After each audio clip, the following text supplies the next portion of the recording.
Hi everyone, we're on the last leg here of the wine production, the at-home winemaking, and we noticed something this morning that, and this is a good observation of my best friend, the release on the top that lets the CO2 out, it started going in the reverse direction, so it was actually sucking in air, which I didn't think that it would do that, but it did.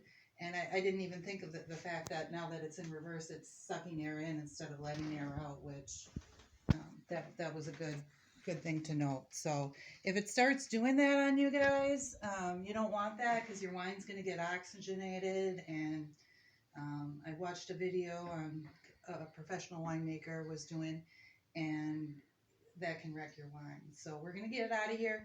We're going to do the same process that we did with batch one. This is the rhubarb berry, which has the rhubarb, strawberries, blackberries, cranberries, whatever kind of berries we had in the freezer.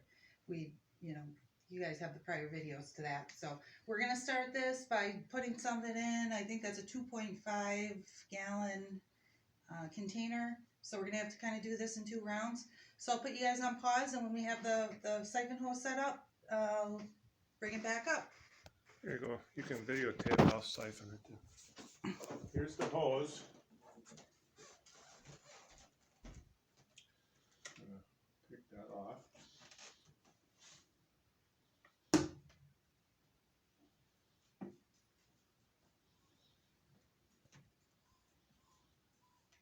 Looks good and clean.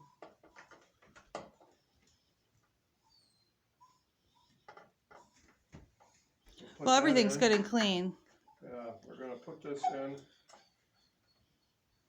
We don't want it to suck off the bottom.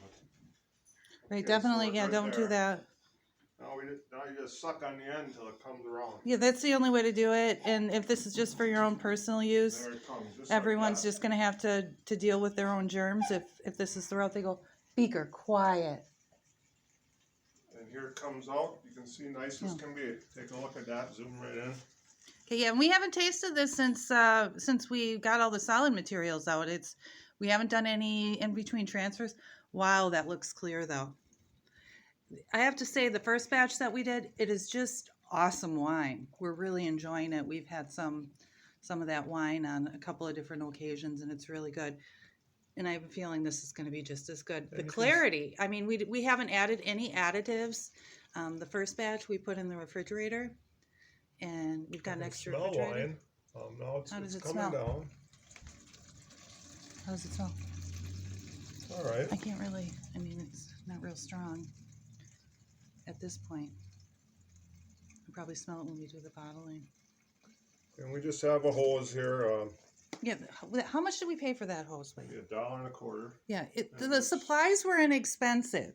If you guys have some of these bottles laying around that were used for water, which we did, then you're going to save yourselves some money, because we didn't have to make that initial investment of buying the carboys for the purpose of making wine.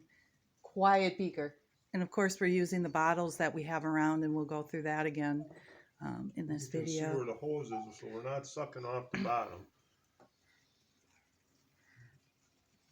Yeah, you don't want to suck off the bottom. You don't want to suck it off the bottom with the hose, because then you're going to pick up whatever residue of your first filtering was. So I'm real happy with the end product of the first batch. I'm excited about this. Doesn't it look Christmassy? And now it's what, like the middle of December, so this will be our Christmas Eve wine. Look how nice that is. Oh, now I can smell it. That is a beautiful color. It really is. I mean, it is a ruby red. My tastes have changed as far as colors, Yeah, and I really it's pretty. It's so pretty, and it's clear. Anyway, we haven't put much effort into this, and if this batch is as good as the first batch was, I can't even drink really shelf wine anymore because it doesn't taste as good as my homemade stuff. So it's not just saving money, it's kind of about the quality too. I do like some of the Door County wines, but for my budget they are a little expensive, and I feel I'm coming up with something similar with these.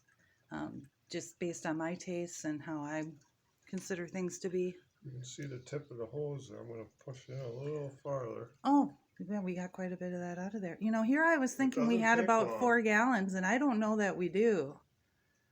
It might be closer to 3.5. We'll have to see when we do the final bottling. And this is probably, we had to really I'm sweeten going the to take first it out batch. now. Okay. So I'm just going to pull this end out, and there it is. And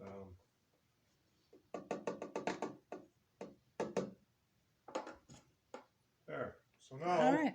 we're going to put the lid on and start bottling it out of there. Here's the lid. And we just use this thing because it's convenient. Should I put them on pause and then Yeah. we'll transfer everything into the kitchen and we'll be right back.